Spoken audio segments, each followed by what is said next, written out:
ગુજરાતમાં આફતનો વરસાદ પડતા ગુરુવારે આશરે 19 ઇંચ વરસાદ એક સાથે અમદાવાદના બોપલ વિસ્તારમાં ખાબકતા અને બીજા દિવસે પણ ધીમી ગતિએ અવિરત વરસાદ વરસી રહ્યો હોવાથી સમગ્ર બોપલ અને સેલા અને અમદાવાદની અસંખ્ય સોસાયટીઓમાં પાણી ઓસર્યા નથી.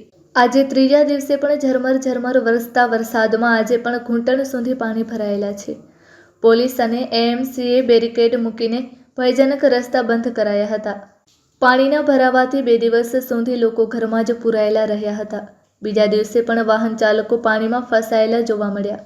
શહેરમાં 2 દિવસથી વરસી રહેલા વરસાદને કારણે બોપલ, સેલા, સિલેજ, આંબલી, ગોધાવી સહિતના નવા વિકસી રહેલા વિસ્તારો અને પૂર્વ અમદાવાદ જળબંબાકાર બની ગયું છે.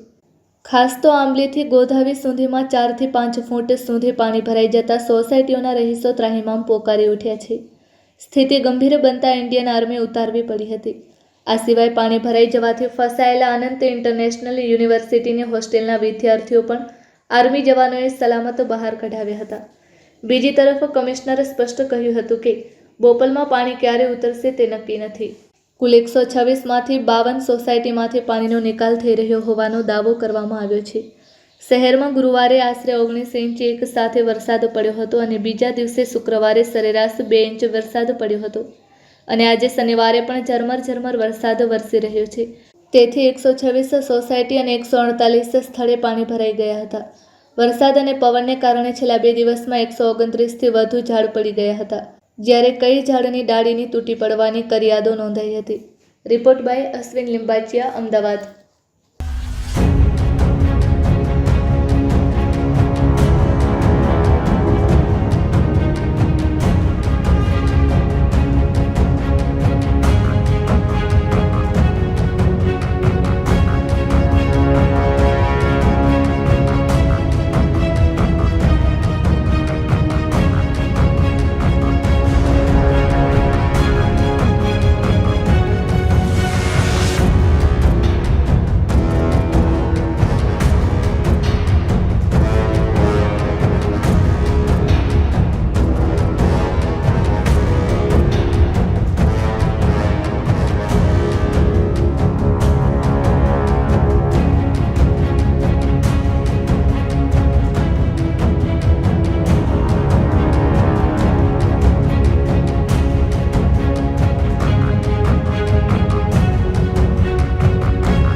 હું કેતન જોશી બોપલમાં રહું છું. આજે તારીખ 25 થઈ ગઈ, સવારના 9:30 વાગ્યા છે. અત્યાર સુધી તમે જુઓ તો મારી પાછળ તમને પાણી દેખાય છે. બોપલમાં હજી સુધી પાણી ઓસર્યા નથી. સત્તાધીશો એમ કહે છે કે વરસાદ હોય તો કામ સિવાય બહાર નીકળો નહીં, પણ ટેક્સ લેતી ગવર્મેન્ટ એવું કેમ નથી કહેતી કે તમે બિંદાસ નીકળો, ક્યાંય તમને પાણી અટકાવશે નહીં. આજે કોઈ પણ એરિયામાં જાઓ તો જ્યાં 20 કરોડ 25 કરોડ રૂપિયાના બંગલા છે ત્યાં લોકો જાય છે, પણ જે નાની સોસાયટીઓ છે જ્યાં ગરીબ અને મધ્યમ વર્ગના લોકો રહે છે ત્યાં કોઈ પણ મીડિયાવાળા કે કોઈ પણ નેતાઓ ફરકતા નથી. આજે 25 તારીખ હોવા છતાં પાણી ઓસર્યા નથી. ઢીચર સુધીના પાણી છે.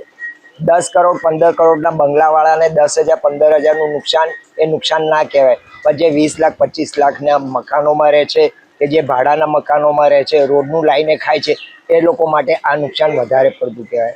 તો સરકારે ધ્યાન રાખી અને અહીંયા પાણીનો નિકાલ થાય એની પહેલાં સગવડ કરવી જોઈએ. અમદાવાદ મ્યુનિસિપલ કોર્પોરેશનના મેયર શ્રી હિતેશભાઈ બારોટ એ અમારા એરિયાના જ છે. એ જ્યારે ચૂંટણી પ્રચાર માટે નીકળ્યા હતા ત્યારે અહીંયા વોર્ડમાં ફર્યા ત્યારે બધાએ કહ્યું હતું કે આ જગ્યાએ પાણીની સમસ્યા દર વર્ષે ભરાય છે. અમદાવાદ મ્યુનિસિપલ કોર્પોરેશને 1000 કરોડ રૂપિયા પ્રી મોન્સૂન પ્લાનમાં ફેરવ્યા હોવા છતાં અત્યારે અહીંયા પાણીની સમસ્યા છે. વરસાદ અટકી ગયો અને 3 દિવસ થયા છતાં અમારી સોસાયટીઓમાં ઘૂંટણ સુધીના પાણી છે, જેનો હજી સુધી કોઈ નિકાલ થયો નથી. તે શરમજનક બાબત છે.